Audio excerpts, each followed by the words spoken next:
Hello everyone, welcome back. If you're new here, I'm Katie, and today I'm doing a book review on Splendor of the Land by Connilyn Cossette.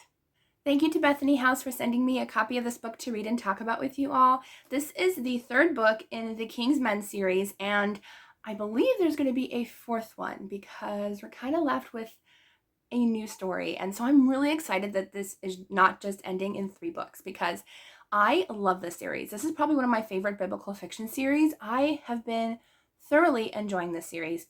So I would say they're interconnected standalones. We're following different characters from the first book. So if you don't want to be spoiled for a little bit going on in between each book, there's not a lot, but I'm sure by the end of the storyline, it will be completely filled out by the end of the story. So in this one, we're following Gabriel, and Gabriel is a soldier in the elite company of Jonathan, son of King Saul, and he dreams of becoming like this great general. He wants nothing to do with romance. He just wants to become this huge general.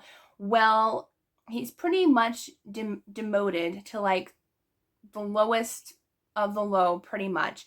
He is given a second chance, like, listen, if you really do want to be a soldier, we're going to put you with this army and you're going to help warn this Kenite tribe that they need to leave the area. And so he decides to go, even though he's not a fan of the person in charge of this army, and he's like, I don't want to go. So he decides to go. And we're also following a woman named Zahava, and Zahava is a gifted goldsmith. Her father taught her everything she knows. Well, because she was a woman during the biblical time, she kind of has to keep that part of her a secret. And she also has a physical disability where she isn't able to do a whole lot, so that's why she works with her hands and becomes an incredible master goldsmith.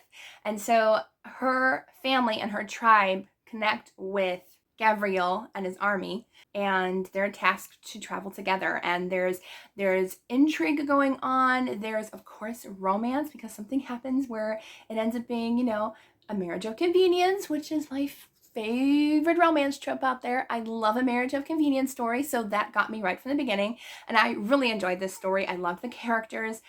Connilyn Cossette's character development in her stories is just one of my favorites.